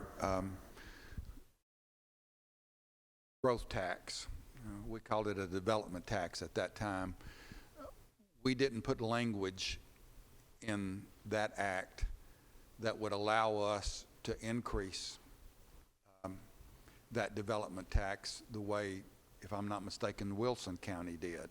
And they're able to do some things that we are not able to do and have not been able to do. If some legislators in Nashville hear what's going on, the conversation that we had tonight, and introduce some type of legislation that would not allow Rutherford County to do what we're talking about doing, is there something, some type of resolution or some type of language we need to adopt sometime between, like at our next full county commission, to allow us to do what we're considering to do? Is there something there that we are overlooking? Excellent question. And yes, I've actually thought about that. The bill filing deadline for the General Assembly is passed, so they couldn't file any new legislation. The only way a bill could be filed to do this would be if there was a caption bill that was left open, and then they would have to go to the Speaker's office to reopen the subcommittee. The very subcommittee that the representative from the 34th District orchestrated in the defeat of our particular bill, which was nothing more than exactly what Wilson County is currently able to do. Nothing more, nothing less. That's what we were asking to do. And of course, that initiative was defeated by the representative. And so I'm quite confident that if this body determines that we need to adjust our fee schedule, especially if we do it, which is my hope, by an implementation date of July 1, that we'll be fine. Of course, as you know, Commissioner, there are no guarantees when it comes to the Tennessee General Assembly, but this is something that I've given considerable thought to, and I think we're on pretty good ground, although when it comes to the General Assembly, I would never make any guarantees. I'll follow up with our county attorney and ask that same type of question. Absolutely. And see if he's got any additional thoughts on that. If so, there may be conversation we need to have with our attorney through an executive session process, and also make sure that what we're doing from a legal perspective is okay. Yes, and by all means, and again, I've had those conversations, but please, I think if you're saying we need to be exhaustive, I completely agree. We need to be exhaustive in this. Very good, thank you. We'll open, wait a minute, Mr. James? Okay, we'll open the floor up for other business. Commissioner James? I wanted to thank you, Mr. Pearson, and you, Mr. Johnson, for helping me when I was kind of trying to get my words out, got tongue-tied on myself, for helping me finalize my point. That was straight on to what I was trying to get at earlier, and I appreciated that moment. In addition, I wanted to tell Robert over here that he's in good company today. Being April 4th, I just wanted to say right out there to the world that it's my son's birthday as well. So I wanted to wish him a happy birthday, and also to you, Robert. Commissioner Johnson? Thank you, Mr. Chairman. As y'all know, there are many people in this world struggling with all kinds of issues, tragedies. And I know personally at least 3 commissioners that are going through issues, whether they be family members that are suffering from illness, great illness, and Commissioner Carl Boyd. Commissioner Boyd is in the ICU in Smyrna, and I don't want to get into his business, but I just want everybody to lift these 3 commissioners up in prayer, and especially Carl today. He went in last night, and he was still texting me, so that's a good thing. But he is in ICU and just waiting on results from, tests and everything to see what they need to do. So don't know really the issue other than he's not well. And on a lighter note, if he was sitting here right now, he'd say, "Dang, it's cold in here." So please lift them up in prayer, all these commissioners. Sorry, you have anything else? Yes, I have one other item, if I could, under other business.